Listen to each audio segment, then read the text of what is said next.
Welcome to Lowdown and welcome to the second episode of my podcast. And look, you guys have been calling for it. I've got him on. Delighted to introduce my dad for this second episode.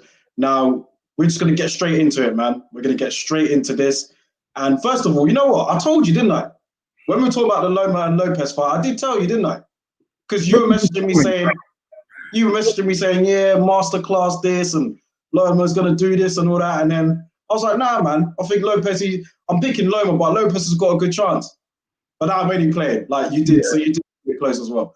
But like, what did you? I did predict Lomachenko to win. So do I. Because I thought his greater experience and his alleged superior skill set was going to carry the day for him. But you know what? I'm going to keep it 100, man. I was disappointed in Lomachenko, to be honest. I have to say, man, on a number of levels. In what sense?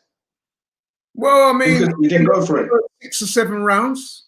He didn't do anything of note. You know what I mean? I'm like, so when's this man going to start fighting? You know what I mean? And then what he did for me was too little, too late. It's as simple as that. I mean, I streamed an American broadcast. I think I was watching ESPN. It had Andre Ward and Tim Bradley. And I have to say, I was very disappointed with Andre Ward's commentating on the fight. I mean, he had it level, and I can't for the life of me see how that fight was level. You know what I mean? Yeah, I was watching it on Fight TV, so I ordered that, and it had who did it have? I think it had was it Algeria and someone else, a lady commentator on there, and from what I saw, from my eyes, was like Lomachenko just gave up those first few rounds, man. Like not first few rounds, it gave like the first half of that fight. You could easily make a strong case for Lomachenko being up to 5 rounds down, at least after 6, 7 rounds in that fight. And like, from what I saw, at first, I was texting my brother about it. I was saying, look, maybe he's just, you know, he said before the fight that he wants to take Lopez into deep waters and drown him. So the first couple of rounds, I thought, yeah, okay, he's probably just getting a look at him, like letting him get confident, maybe overstepping the mark, he might get too confident. And then when it gets late, he'll drown him. But then after rounds 4 or 5, I was like, now hold on. Like even Floyd Mayweather, who was another person who maybe took 1 or 2 rounds off, he wouldn't take this much rounds off. And for me, I thought, nah, he must have felt the power or something. Something's stopping Lomachenko from, you know, fighting his normal fight. It's beyond now that after 4 or 5 rounds and you're still not throwing much. Something's wrong. Absolutely. I agree with you. The only slight, differ with you is that I'm going to be honest. I haven't watched the fight back, but at the time, I gave Lopez the first 6, possibly 7 rounds. 1 to 7 zip. I thought he won them. So if he wins the first 6, 7 rounds, it's hard to see how Lomachenko's going to win the fight, isn't it? Unless he wins all the next rounds and scores a couple of knockdowns in those rounds to pull it back, which he was never in any danger of doing. And I just thought, man, that I was just disappointed with his approach to the fight. And I have Did Lopez take him out of his game? Did he take him out of his normal? Because I noticed before the fight, like Lopez had definitely got into his head. Like I haven't seen Lomachenko like talk about so fixated on hurting someone before. At the weigh-in, you know, we saw him step to Teofimo, and I just thought he's not really normally the calm, collected Lomachenko that I'm used to seeing. And I thought it's either going to work 2 ways. It's going to work against him, and he's going to work for him where he puts a masterclass on. But in this sense, it worked against him. So did Lopez get in his head? Yeah, I think he did, because it would appear, to all intents and purposes, that Lopez, being that young, hungry guy, brash, arrogant New Yorker that he is, he took Lomachenko out of his comfort zone, man. He showed him no respect before the fight, and he showed him no respect during the fight either. And I think that kind of got to Lomachenko a little bit. And I must admit, man, I'm gonna that fight forced me to revise certain things in my head about Lomachenko. Maybe I'd bought into that hype about him all along. You know what I mean? I was always slightly suspicious of anointing him into this great fighter status. And I have to say that after watching that on Saturday, man, I can no longer consider Lomachenko an elite fighter. I'm sorry, can't. Well, hold on. Are we going over the top here? Because what someone will say to you is that it's only one fight. The greats all lost before. I'm glad you made that point, actually. I'm glad you brought that up, because if we're being honest, it's not just the one fight, is it? When was the other fight that he was taken out of his comfort zone? Orlando Salido, 2014. Yeah, exactly. Yeah, who at that time was basically a glorified journeyman on his way down. And I know people are going to look back and say, yeah, well, Salido, he missed the weight, so Lomachenko was giving up a weight advantage. But even so, man, he was expected to win that fight, which is why they made it, obviously. And he lost. He got roughed up. I remember in that fight, man, Salido was roughing him up, putting his head in there, hitting him low, pushing him around. Too much low blows, maybe? Did he get away with some low blows in that fight? Yeah, he got away with some low blows, but I mean, you expect a guy of Lomachenko's class to come through that, man. All the greats came through that. Go look back at Floyd's career. He fought a guy on the come up called Emmanuel Burton, and Floyd described it as his toughest fight. But the difference is he came through these, you know what I mean? Sugar Ray Leonard, Marcus Geraldo and that, you know what I mean? And I could go on and on. The great fighters, the Pacquiaos, the Mayweathers, the Leonard, the Hearns, the Durans, the Haglers, you know what I mean? I could go on and on. They all had what I call a gut check, and they came through it. To me, Lomachenko's had 2 gut checks, man. He's not passed any of them. So, listen, man, I don't want to sound disrespectful, because the guy's got, he's a great talent. I'm not sure if he's a great fighter, if that makes sense. Are we kind of like looking at his amateur career and like kind of extending that into the pros, like the legacy? Like his amateur career is pretty much unbelievable. Like unbelievable, up to 400 fights, around that, lost 1, I think, and then two Olympic gold medals. Is an unbelievable amateur, probably one of the best amateur records I've ever seen. But yeah, he has got, I think he's got the best amateur record ever. Yeah. And you could argue that he's the greatest amateur fighter of all time. He'd be up there with Rigondeaux's got 2 gold medals, and he was a great, great amateur. You could also say Teofilo Stevenson, bit before your time, a heavyweight Cuban guy. He was considered to be one of the greatest. So he's up in that echelon, you know what I mean? He's up there with the elites of the amateur game. But as we've seen with so many guys that have been great amateurs, he hasn't quite transitioned to the pros. And I've got to say this, man. I mean, listen, I was disappointed in Lomachenko. I picked him to win. I like him as a fighter. But he didn't show and prove on Saturday, man. He did not. I mean, there's a school of thought that says that he may have felt Lopez's power early and decided that he didn't want to engage early, and that he would try and take Lopez into deep waters and drown him. But we never saw that, man. And even in those middle rounds, 9, 10, 11, or 8, 9, 10, and 11, even when he did get Lopez's attention, and then you would see Lopez fire back at him, and he didn't sustain it. So some of those rounds that people are saying that he won, you know, the mid to late round, I don't think he did win them. You know what I mean? I think that those rounds were pretty even, or you could even go as far as to give Lopez a round, because he finished those rounds stronger. So I think he definitely took the 12th, in my opinion. 100%. And I was going to come on to that. Lopez, had it not have been for the referee, he looked like he was on the verge of stopping Lomachenko.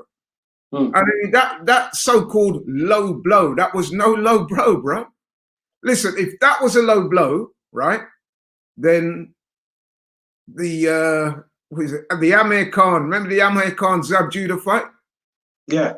Yeah, when Amir Khan hit him with that body shot and Zab was writhing around on the floor trying to claim that it was low. That wasn't low. It wasn't low, was it? No. And I remember Zab Judah took a lot of stick after that fight. People saying, oh, you were feigning it and come on. It's the same thing with Lomachenko. It was not a low blow. And then the business with the eye, when they're coming together, the referee seemed to jump in far too quick. Let them fight. There was about a minute left. Him jumping Wasn't it the cut that forced the ref to hold the action? I don't know why, because it's like... Yeah, why is he holding the action? You wait for a natural break, then you look at it. You know what I mean? Yeah. You're trying to give Lomachenko a break. Nah, there's some funny business going on there, man. I didn't like that at all. Because at that point, Lopez was really starting to put it on him. And it looked to me like he might even force a stoppage. And the referee's supposed to wait for a natural break or something like that, you know, before you go and look at it. Like, it wasn't that bad. Come on, man. You know what I mean? I've seen way worse cuts than that in boxing. So I thought that was poor officiating on the referee's part, which allowed Lomachenko to finish the fight. Well, let's have it, man. He was hurt. Trust me, he was hurt.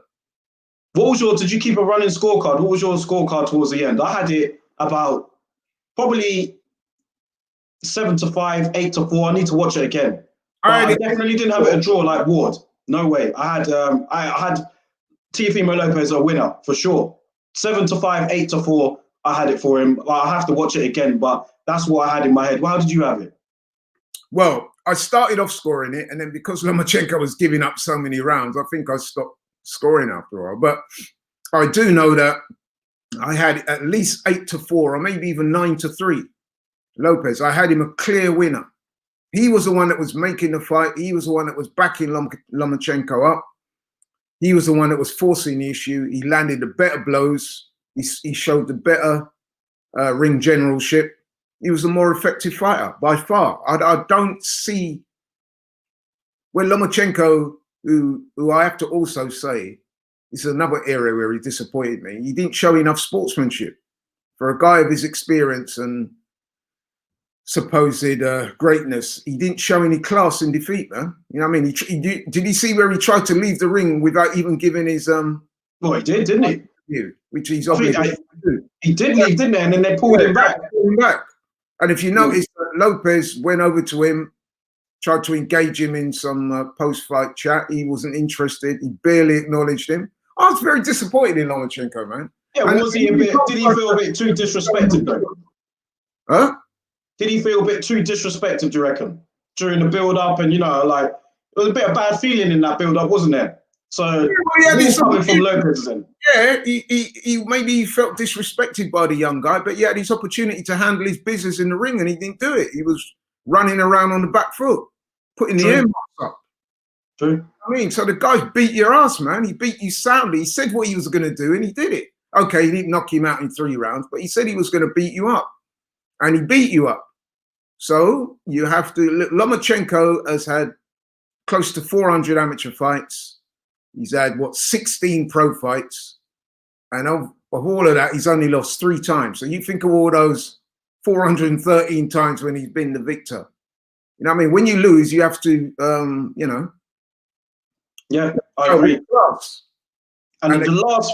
you've been beaten by the better man. And the last thing I'll say is, and I don't want this to turn into a video of us just dissing Lomachenko, but I saw today, man, Klimas, the Aegis Klimas, he manages the Eastern European top guy like Kovalev and Loma, Triple G, man. I saw something out today where Lomachenko's dad apparently wanted to pull him out because he had a shoulder injury. And I was like, look, come on, man. Here we go. I don't want to see, it's just not a good look. I don't want to see that. Pacquiao did it, like same thing about his shoulder. Wilder's saying it like with all the excuses after Fury. And like we've got this now with Lomachenko in the shoulder. I mean, come on, man. Just acknowledge that you lost to the better man and you'll come again. The fans will respect you more for that. They didn't really want to hear that, or I don't anyway. I don't want to hear that. Listen, boxers are notorious for making excuses. Like you said, Wilder did it when he lost. I was disappointed when he went down that route because Fury was clearly the better man, even though I thought Wilder was going to win the fight. And I wanted Wilder to win the fight. I know some people are going to be surprised at that, but I like Wilder. I've been following him since the Olympics with the story with his child, how he even got into boxing. You know what I mean? Great story. Great story. Wilder fan. I must say I was disappointed when he came out with that stuff after. And even before that with Manny Pacquiao, that was terrible what he did. You know what I mean? Going into the fight, these guys, they're always asked about the camp. Oh, I had a great camp. I'm in fantastic shape. I can't wait to get in the ring and do my thing. You're going to see. You wait till Saturday. And then they lose now. And then invariably, they come out with all these excuses, man.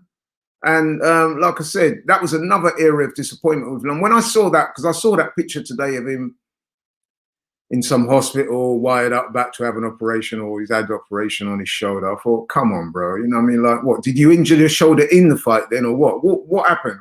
Because they're supposed to sign something prior to the fight to say that they're coming into the fight in shape.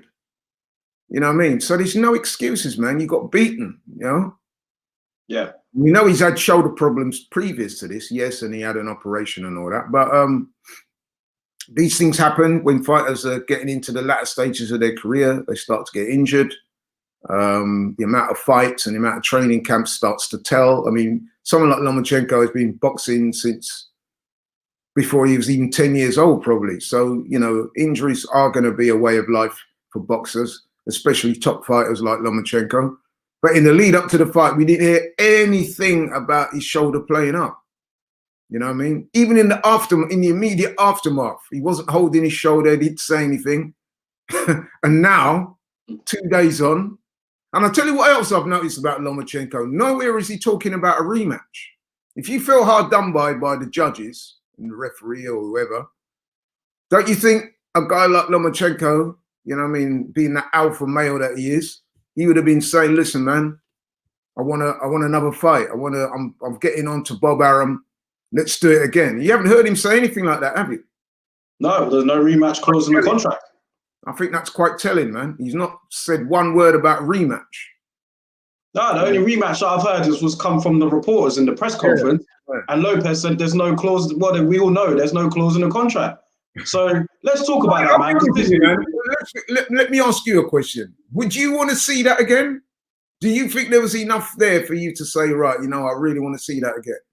No. I want to see that again, bro. I'm more interested in the young bucks, man. Yeah. And like I said this in my post-fight video. This win, although the styles were not the same, it's not the same sort of fight, but it just reminded me of when Fury beat Klitschko, because when he did, it opened up the floor for the younger heavyweights to come in. And I feel like this is the same at lightweight, with Teofimo Lopez defeating the guy in Lomachenko, just as Fury defeated the guy in Klitschko. Now it's kind of opened up because you've got heavyweights out there that feel they can beat Fury, like AJ, Dylan White, etc. And now you've got lightweights out there who feel they can beat Teofimo, such as Ryan Garcia, Devin Haney, and so on. So look at these young guys, man. I'm not saying push Lomachenko out, but we've got great fights to be made. And I don't know how long Teofimo Lopez is going to be at 135-4. They're already talking about moving up and unifying in 140. So I don't want to see the rematch. I'm not too interested in that. I'd rather see Lopez against Devin Haney, Ryan Garcia, Luke Campbell winner. There's other guys out there as well. So yeah, that's not high on my list of Lomachenko fight, not at all. Not in that sort of division. To me, there is no justification for a rematch. You know what I mean? I'm gonna go as far as to say I felt watching the fight, my first impressions as I was watching it, is that Lomachenko did not seem like he wanted that fight badly enough. Maybe, like I said, maybe he felt the power early and was a little bit intimidated by it.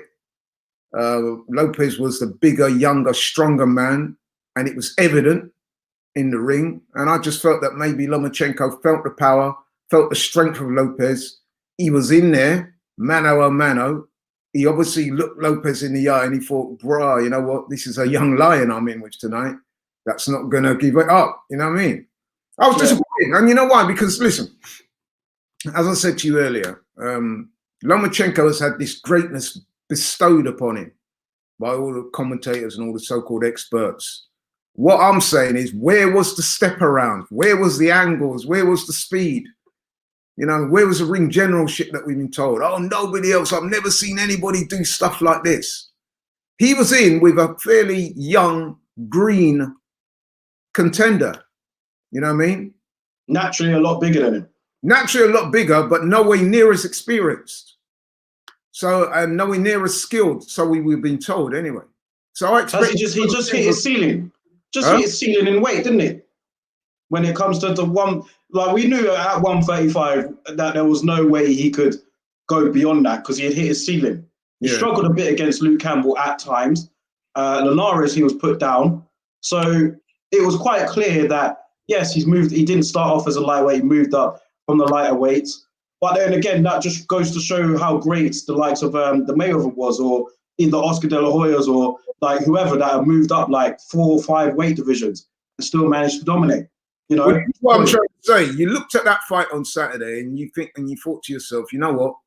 As of tonight, I don't want to hear nobody come with this stuff about comparing or putting Lomachenko up there with the all-time greats like people like Floyd. Because if you remember, a few years back, Floyd was in a similar position. He was giving up youth, weight, strength, and power to a certain Canelo Alvarez. Look what he done to Canelo. Absolutely schooled him. In fact, some people were saying that there were moments in that fight when Canelo looked like he wanted to quit. That's how mesmerized he was. That's what a truly great fighter does. You know what I mean? So what I'm saying is, and I know this, some people may interpret this as being me being harsh on Lomachenko, but I'm just keeping it 100, man. I think after Saturday, I've got to revise my listings a little bit. And I've got to say that maybe Lomachenko is not quite as great as we thought he was. Don't get me wrong. He's still got time. He's still got time to be great. Huh? He's still got time to be great, isn't he? Or is he? No, man, no. I'm sorry. He's not in that ilk. He's not in there with the Mayweathers, the Pacquiao, the best of this generation. He's not. He's a great talent. He looks great against certain fighters. I mean, where was the step arounds, man? Where was the angles? Where was the speed? We didn't see any of that on Saturday. None of it. And I'm saying, listen, man, he was in there with a guy that, okay, he's younger and stronger than him, but the guy's green. I mean, listen, up until Saturday night, Lopez's 2 standout fights was the 2-round win against Comey. So you can't gauge too much about his boxing ability when he's knocked somebody out in 2 rounds. And then previous to that, he'd fought a Japanese guy that had given him fits and starts. Some people said that it was a very close fight, could have gone either way when he fought that guy. You know what I mean? So you're looking at that and you're thinking, okay, so if he can't get guys out of there, then he's going to struggle boxing ability-wise. And yes, I know stars make fights, and the Japanese guy was quite tall and rangy. But even so, for a guy of Lomachenko's experience and skills, I just expected a more competitive fight, and I don't think we got that. Well, let's talk about Tio, and then rather than Loma, because you know Tio was the winner. First of all, with him, now the whole WBC situation is confusing, it's annoying, and it's really ruining a lot of, like, it takes the gloss off this fight for me. And the reason why I say that is because the WBC, as you know, held Lomachenko. They upgraded him from champion to franchise champion.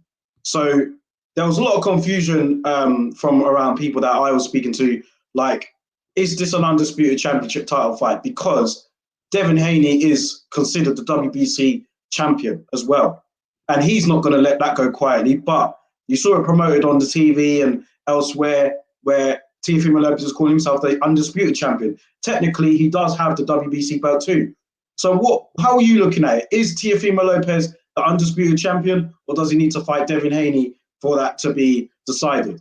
Because when Lomachenko was upgraded to franchise champion, that kind of meant that he was not really, he didn't have to take mandatory fights or whatever. So it's just very confusing. There's something about boxing that really frustrates me. And I think it's kind of just, the WBC are really messing things up, in my opinion. They do some good things, like the clean boxing program, but this whole franchise belt, regular belt, I don't even know what it is. Like, what is it?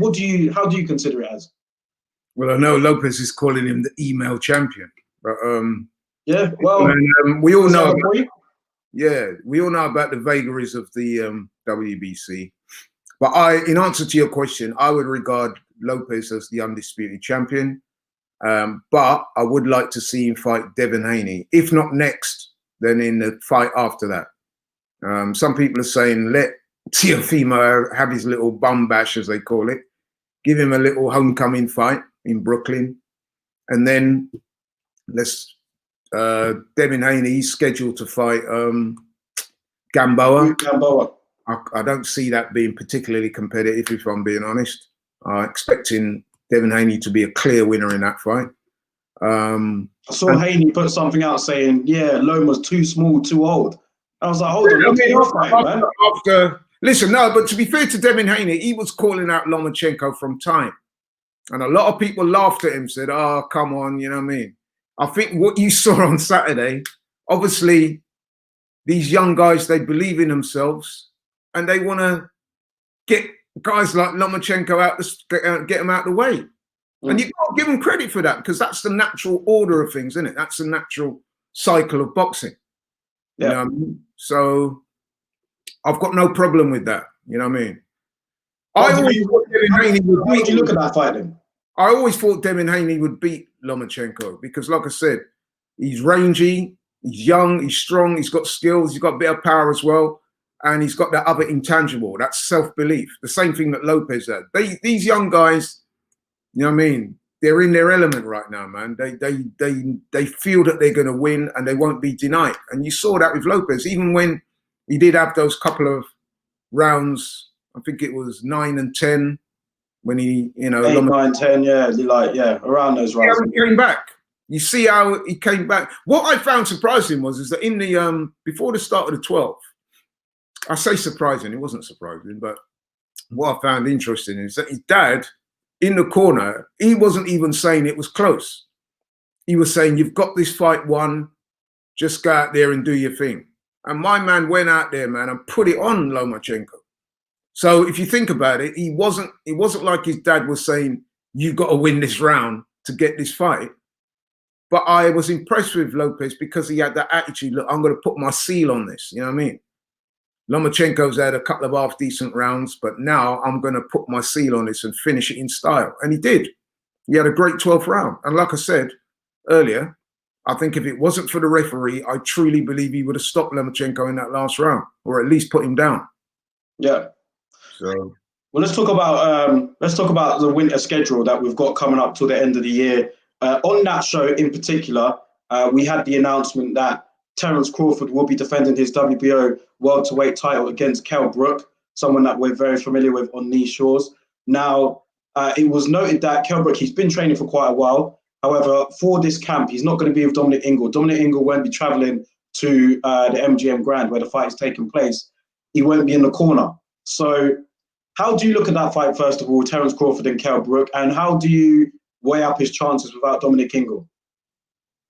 Well, I mean, first and foremost, I think that's a really good fight. Why not, man? You know what I mean? He could have picked a lot worse opponent than Kell Brook. I mean, Kell is not what he was, let's be clear. But having said that, he's still a lot better than a lot of the opponents that Terence Crawford has fought previously. I do see Kell being competitive, if only for 5, 6, 7, 8 rounds. I think he'll be competitive, man. I mean, we all know that Kell is a superb boxer. He's a beast for the weight. He has trouble making the weight, and you can see why, because he looks very physically strong and big. He's a real unit for welterweight. I don't think the Dominic Ingle factor will play too much on his mind. Kell's very experienced. And if you note, there seems to have been a bit of a, I'm not sure they've fallen out, but you can see why there's a bit of a separation between the two that's been going on for some time. So, I mean, I don't know who Kell will have in his corner.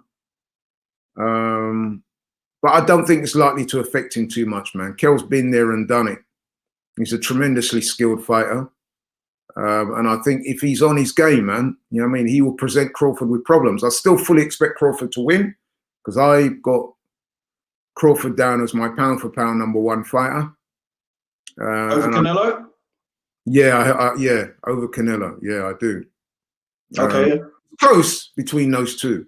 I mean, see, this goes back to, sorry to have to bring it up again, but the Lomachenko thing. A lot of people had him as their pound-for-pound champion up until Saturday. When have you seen a pound-for-pound king give up their belt so meekly as Lomachenko did the other day? You know what I mean? So, but anyway, yeah, going back to Bud Crawford and Kell Brook, I think that's a really good fight. On paper, anyway, I think that's a good fight. Here's my thing about Crawford and Brook. Now, whatever happens in this fight, it's going to be compared to Spence's win over Kell Brook because we're building up Crawford Spence. We want to see it. That's the fight at welterweight to make. So with Crawford fighting Brook now, That's going to be compared to Errol Spence's win over Brook 3 years ago. A great win, by the way. He travelled over here. He made Kell Brook quit in his backyard. Whatever Crawford does is not going to top it, in my opinion, because if he gets him out of there early and washes him, people are going to say, oh, well, Brook's done. If he struggles, it's going to look even worse because we were like, well, Spence went over there in front of a partisan crowd and he beat him, and he beat him convincingly. So I can't see a win-win for Crawford here.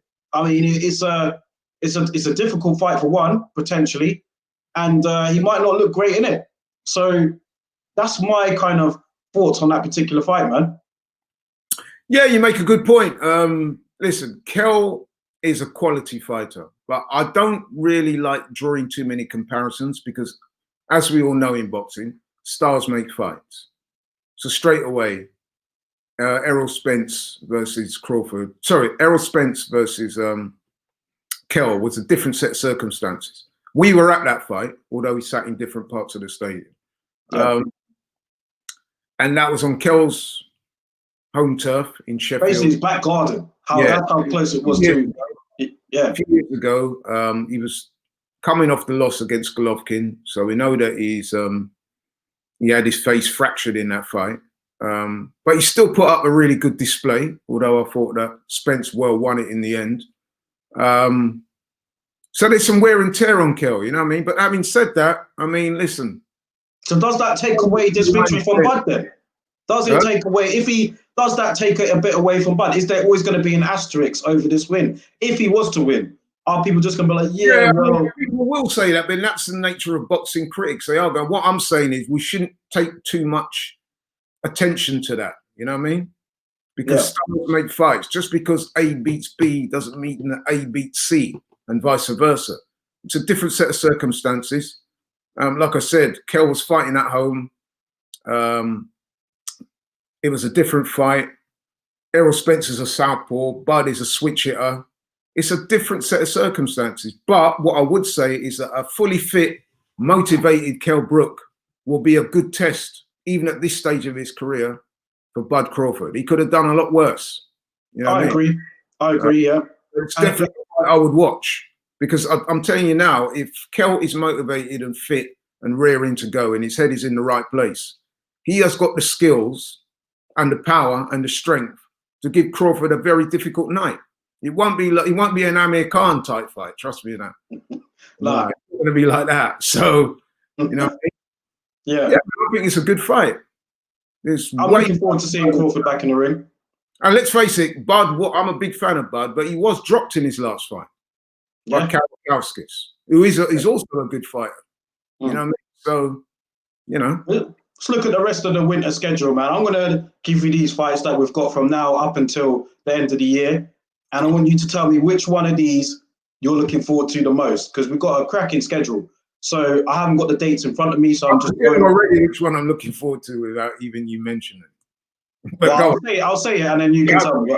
So like we've got in November, we've got end of October, we've got Gervonta Davis against Santa Cruz, we've got Usyk against Chisora, we've got in November we've got Haney and Gamboa, Brook and Crawford, Spence and Garcia, that's got moved to December now.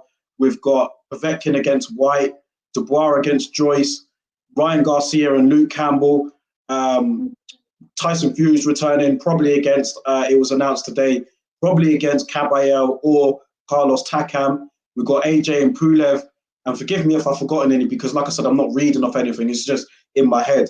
But out of all of those that I've mentioned, what one of those are you looking forward to the most? And you're like, yeah, I'm really looking forward to that fight. Got to be Spence Garcia for me. Yeah. And I'll tell you why, because that is naturally a great fight anyway. And obviously with Spence coming off the back of that car crash and the serious injuries that he suffered, everybody's intrigued to see how he's going to get on. And he had that really good fight with Sean Porter. And Danny Garcia said he's seen a lot in that gives him a lot of encouragement. And I see where he's coming from, because Spence is hittable. And we all know that Danny Garcia is a great counterpuncher who can hit hard with either hand. And the other thing with Danny Garcia as well, he's a very underrated boxer. And his chin, man.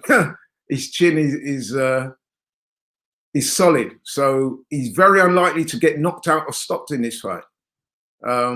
So I see a great fight, man. Yeah. Because Errol Spencer's a great boxer, but he's a box fighter. So he does like to plant his feet and engage. So I think we're going to see a great fight. The other fight that kind of stands out to me of the ones you've just named is that domestic clash between Joe Joyce and Daniel Dubois. I think that's a really good fight, man. You know what I mean? I can't wait for that. That's one of the ones I had in mind too. Because you could make a case for either of those guys winning. You know what I mean? I mean, the popular consensus seems to be that Dubois in the first half of the fight, and if it goes late, the juggernaut will mow him down late, man. I could see either of those scenarios playing out. I mean, if I had to bet on it, which I'm not a betting man, I would probably go for Dubois. Again, he's the younger, I would imagine, stronger guy. He definitely hits harder. But Joe Joyce, man, you can't write this guy out, man. You know what I mean? He's a warrior. Yeah. He's nowhere near as quick as Dubois, but he's solid and he's persistent. He's relentless, man. He's an Olympic silver medalist. Yeah, he's got a great heart. You know what I mean? And he's training hard for this fight, man. Every time I see little bits of him on YouTube and he's talking about the fight, he's talking about how much he's looking forward to it and how hard he's working. And I do believe that. I hope Daniel Dubois is not underestimating him, man. Because, you know what I mean, he could find himself in a bit of trouble, man, if you get to round 7, 8, 9 and he ain't got him out of there, man. You know what I mean? And then the juggernaut, that second gear kicks in. It could be, you know what I mean? So it's not really in his nature, though, is it? To underestimate. I couldn't imagine Dubois. Surely not. Well, underestimate. I don't mean he's going to look down on Joyce as not a good fighter. Sometimes what can happen in boxing is that fighters, when they're expected to win, like Daniel Dubois is, no matter how much training you do physically, but mentally in your head, you're thinking to yourself, yeah, I'll beat this guy. Yeah, I'll beat this guy. And you may not be sufficiently prepared mentally for if the guy turns up on the night and he's really resolute and resilient and he takes you late into that fight. You're thinking, wow, man, I didn't expect this guy to still be here. And here he is, round 9, 10, and 11, and he's still coming. So that's when I talk about underestimating your opponent. That's basically what I mean, really. And it happens to a lot of guys who can punch because they're thinking, all I've got to do is land clean and this guy's going to go. Well, what happened if you land clean on more than one occasion and the guy's still there? Are you prepared for that? Have you got another game plan? Because let's face it, Dubois is not a mover, is he? So it's not like he's going to be moving around the ring, giving him angles and slipping a jab and, you know what I mean, and stuff like that and boxing off the back foot. I can't really see that. So this is a real mano-a-mano fight, another one. Yeah, I'm really looking forward to it.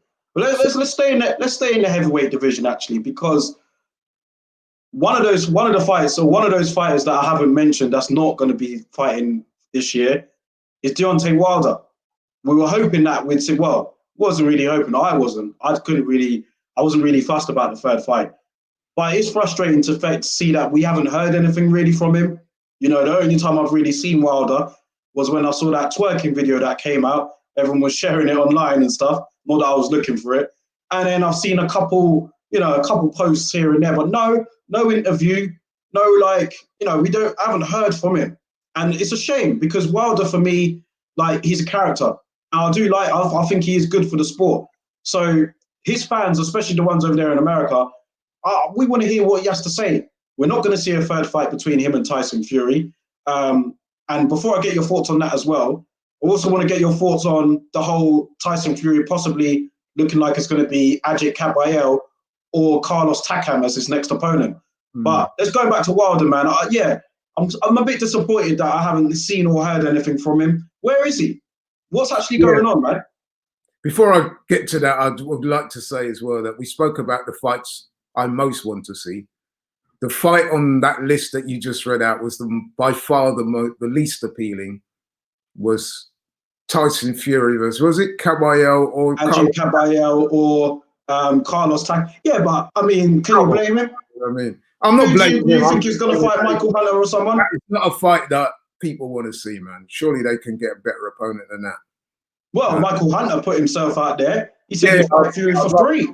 I'd rather see that. I mean, come on, man. Caballero or Tacker. But it's really just a tune-up, ain't it? Yeah. But that doesn't do anything for me. I'm sure it doesn't do anything for anyone outside the hardcore Tyson Fury fans. But anyway, to go back to Wilder, yeah, you're right. It's noticeable we haven't heard anything from him. I think that a bit like what we were just saying, or what I was just saying, when you underestimate your opponent, I think he underestimated Tyson Fury. I think he was soundly beaten. I don't want to see a rematch. Because let's face it, even in the first fight, he was well behind on points. Although, funny enough, I thought he had reason to feel hard done by as well. I've said this before on your show, when it happened the first time, that fight, that most referees would have either counted Fury out or stopped him. They wouldn't even have taken up a count. So the fact that Fury got out of that fight with a draw, I thought he was quite fortunate himself. But anyway, in terms of the boxing, listen, man, I think Fury has proved himself to be the better man. He comprehensively beat up and stopped Wilder in that last fight. Really and truly, what is the point of doing that again, other than to salvage pride for Wilder? Listen, it's not beyond conception that he might even win that fight. I mean, Wilder being the puncher that he is, if he does land, it's conceivable that he could knock Fury out. But I have to say that's very unlikely, and I don't particularly want to see that fight. I mean, I would watch it, but it's not a fight that I'd call for, to be honest. And like we said, Wilder, he appears to have gone missing. I note that on social media, it seems to be some of the American channels that are doing all this talking for him. He hasn't actually said anything. That's a little disappointing. I'd have expected him because, you know, normally he's quite vocal, isn't he, Wilder? Yeah, very vocal. So I'm a bit disappointed that he's not come out and said anything. Because me being a fan, I'd love to know what's going on with him. You know what I mean? Is he going to fight? I mean, he doesn't have to fight Fury again. You know what I mean? He could pass on that and still maintain his career. And maybe they could meet down the line if Wilder gets another couple of wins elsewhere, rebuilds his confidence, come again and say, yeah, I've learned from the first time, because he's admitted himself that a few things went wrong in the lead up to the second fight. It would appear that he'd taken his eye off the ball. There's all sorts of stories going around that, you know, he was more interested in chasing women than he was in training in the lead up to that fight. So I'm hearing. So obviously there were things that weren't right. He's got rid of his trainer. We know that. What's your thoughts on that? Well, my thoughts on that is if you're getting rid of Mark Breland because he threw in the towel, I think that's ridiculous. But you also have to say is that it would appear that there's been problems in that camp for some time.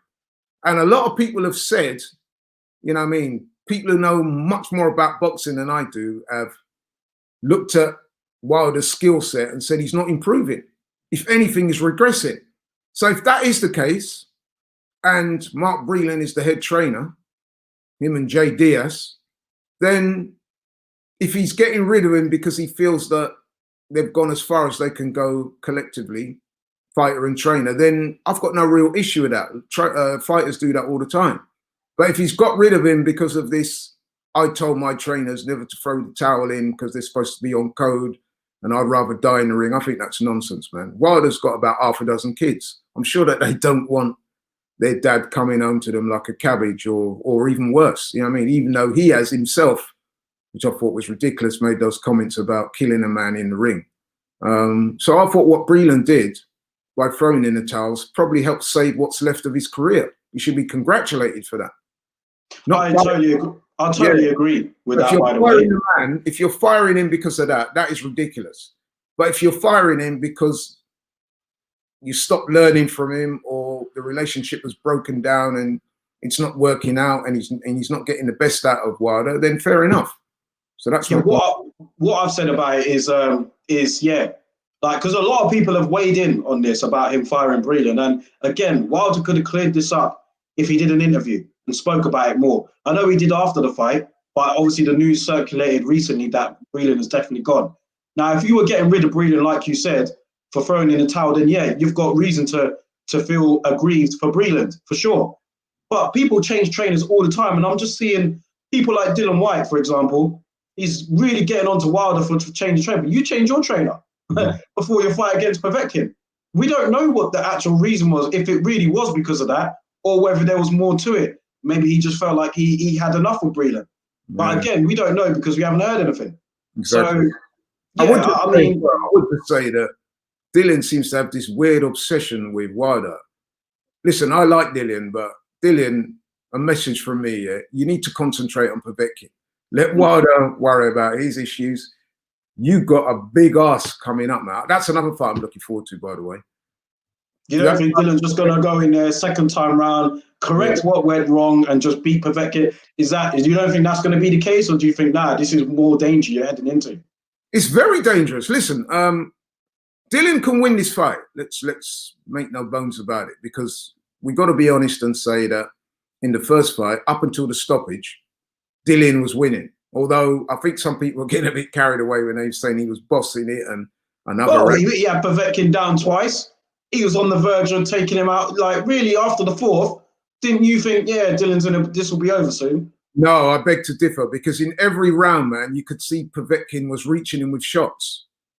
And even, you know, I mean, I've been watching boxing a long time, and I've seen man go down and get back up and win. So it's no surprise to me what he did. Although I think even Dylan's trainer said that himself. He said, although Dylan was winning, he wasn't bossing the fight in the way that they wanted him to. So there was always that window of opportunity. And you saw what happened when Povetkin took that window of opportunity, man. It was a devastating knockout. And despite what Dylan says, and his brain trust and his camp say, you know what I mean, the psychological scars of that defeat will be in his head. You know what I mean? So I want to see Dylan talk less about Wilder and focus completely on Povetkin. He should have all of your attention. Because let's be honest, man, Dylan's career is on the line in this fight. I'm not saying if he loses, he's going to announce his retirement in the ring, but you know what I'm saying? His career at the top level is pretty much over if he doesn't beat Povetkin in this fight. And some would argue and say as well that some would go further than that and say that he needs to put on a good show. So in other words, a drab points win, although it will suffice, will not be great for his career in the long term. He needs to make a statement. So don't worry about Wilder's trainer, man. I mean, worry about your trainer and what you got to do, Dylan. Get the job done, man, and then we can move on to the next phase of your career. Because if you don't beat Povetkin and beat him convincingly, it's difficult to see where he goes from here. And I say that as a Dillian Whyte fan. I met him. I met his brother. I like them, although they chat some shit. Not his brother, actually. Dylan does chat some smack sometimes, but he's a very likable guy and a very likable fighter. So, yeah. Yeah. Should he, because we were talking about Fury, you know, like taking on probably less risky fights in the lead up to the undisputed title fight with Anthony Joshua. Should he beat Pulev in December? Should we commend Dylan for taking on the consistently tough fights in Rivas, Povetkin as well, you know, Joseph Parker, up until like waiting for his title shot with the WBC? I know Parker wasn't really, but Rivas and Povetkin for sure. They were like, especially Povetkin, you could have taken an easier fight than Povetkin. But then maybe he looked at Povetkin and thought he was old. Maybe he thought, yeah, it's a good fight for me. But what do you think? Do you applaud him for taking on that sort of competition? Or if he was his manager, would you have said, nah, man, we don't need Povetkin. We already know we're next with the WBC. So let's just have one little run-out fight, you know, kind of what Fury is kind of doing. Or would you advise them to consistently take on the tough competition? So when he does fight, you know, the WBC champion, he would have had all the fights that he needed. How do you look at it? Well, listen, I've got a lot of respect for Dylan because even the way he came into boxing, he hasn't followed the traditional routes. And he came into the game and as he said himself, he kicked the door down. Doors weren't open for him. He kicked them down. And I like that philosophy he had where, you know, the kind of I'll fight anyone, even when he fought Joshua. And in his case, it was common knowledge that he did have a shoulder injury going into that fight, and he still took the fight. Yeah. And he performed creditably against Joshua. He was the first man to rock Joshua, wasn't he, in that fight? Rocked him severely as well. So it was a very creditable performance. And if you look throughout Dylan's career, he's always taken the hard fights. And I think that's why he's got so much respect in the game. But in answer to your question, when, and you will bear me out on this because me and you spoke about this several times, when it was announced that he was fighting Povetkin after having fought, you know, all those hard fights, you know, with Chisora and Rivas and Joseph Parker and all those guys, I was surprised that they were going to take Povetkin. I was thinking, you're on the verge of a world title shot. You worked so hard to get to this point. Why are you risking everything going in with a guy that, you know what I mean? He's still got enough left in him, man, that he could be a very, very, very difficult night's work, if not beat you, which is what he did. And it was a devastating knockout. So it's a very dangerous fight and remains so. Even the rematch, in a way, he didn't have a choice but to take the rematch, really, when you think about it, did it? He had to take this rematch. But the first fight with Povetkin, he didn't need to take. No. So if I'd have been looking after his affairs, I would have been saying to Dillian, listen, Dill, I know you're a man that will fight anyone. I know you're a warrior. I know you got tremendous. Apparently Eddie Hearn said that to him. Said something along those lines to him. Yeah, but Dillian was having none of it because he thinks he genuinely thinks he can beat everyone on his day, and that's it. But I wouldn't have taken that fight.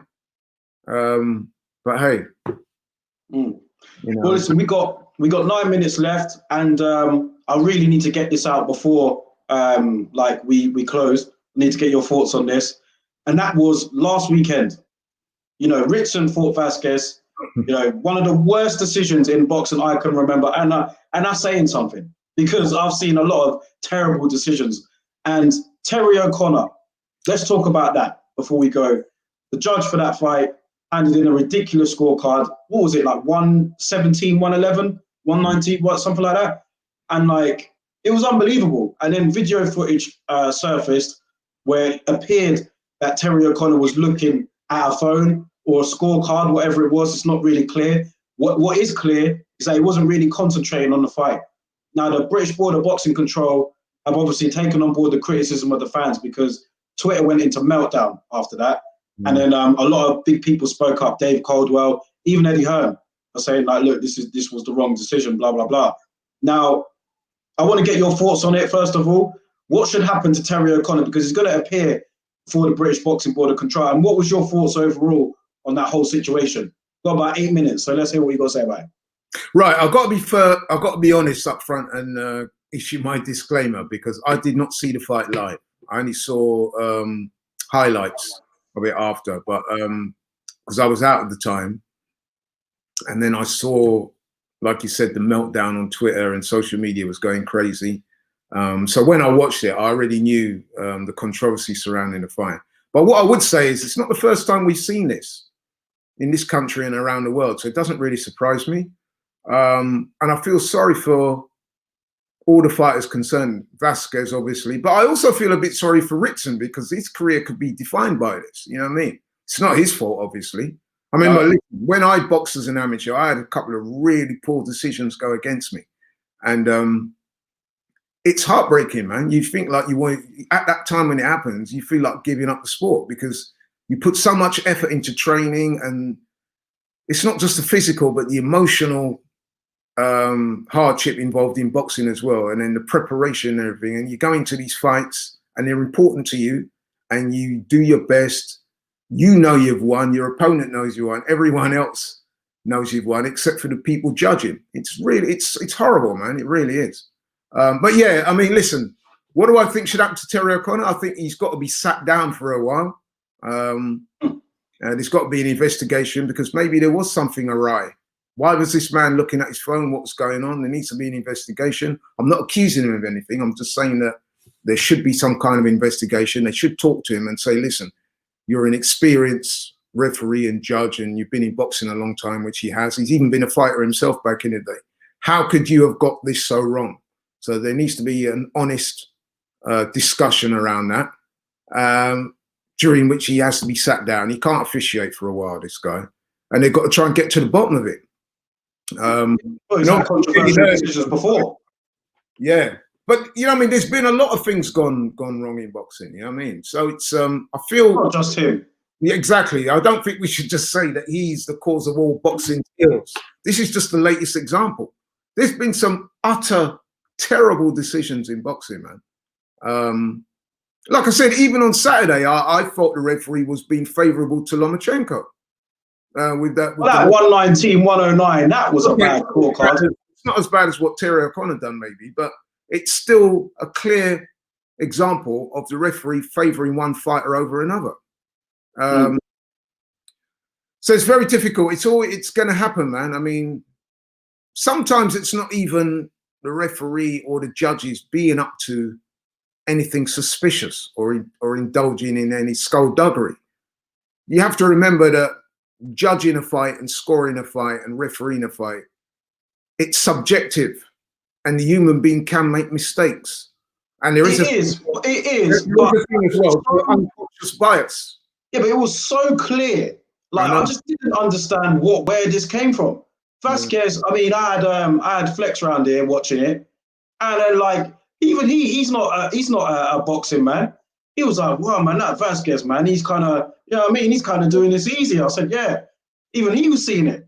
So how could someone like him see it? All right, we're watching TV. We've got all the angles here and everything. Terry O'Connor's just sitting by the ring. But still, man, it was baffling to me. It really was. Yeah, it sounds like it was an egregious robbery. But the point I'm trying to make is that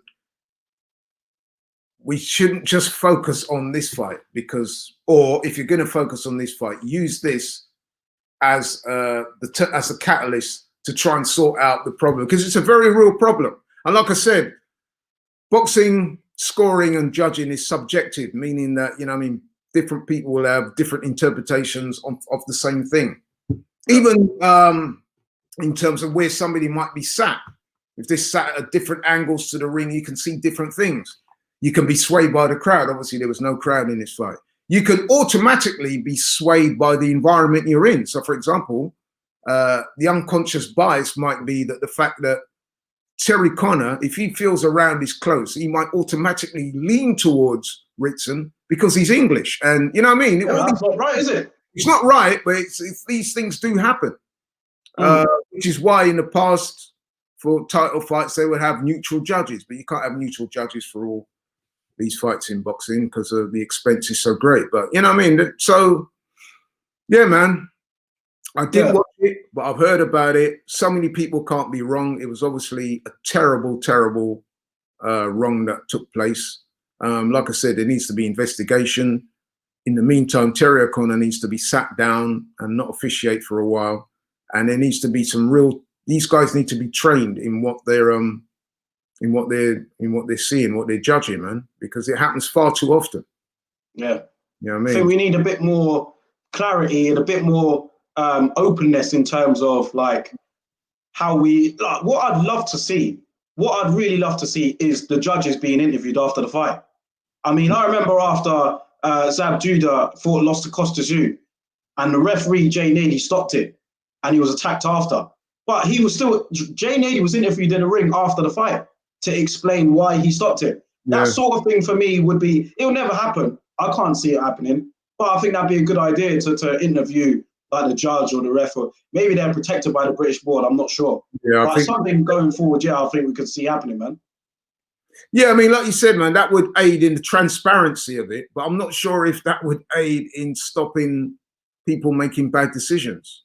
No. Because the point I was trying to make earlier is that some people will still make a bad decision, even though they haven't gone out there deliberately to rob the fighter. Yeah. Then they just do. You know what I mean? That's what happens when you get home fighters. That's why fighters prefer to fight at home. Listen, Canelo Alvarez, when he fought Floyd, one of the judges had it a draw. Yeah. Floyd completely schooled the guy, man. It was outrageous how anyone could see it any different. And yet this person did. And there's so many examples of that. Luckily, the other two judges had Floyd winning. Yeah. But the subjectivity of it all can cause problems. I mean, look, for example, on Saturday. Andre Ward, who is a guy I have the utmost respect for as a fighter, and he's clearly a very intelligent man. He knows his boxing inside out. You have to summarize quick because we're about to end.